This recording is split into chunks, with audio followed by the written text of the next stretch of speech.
అక్బర్పేట భూంపల్లి మండల పరిధిలోని జంగాపల్లి మరియు వీరారెడ్డిపల్లి గ్రామాల ముస్లిం సోదరులు సంయుక్తంగా నిర్మించుకున్న ప్రార్థనా మందిరంలో ముస్లిం మత పెద్దల సమక్షంలో ప్రార్థనలు చేయడం జరిగింది. ప్రార్థన అనంతరం ఒకరికొకరు శుభాకాంక్షలు చెప్పుకొని ఆలింగనం చేసుకున్నారు.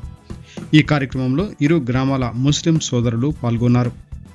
Today TV reporter Shravan Goud, Akbarpet, Bompalli.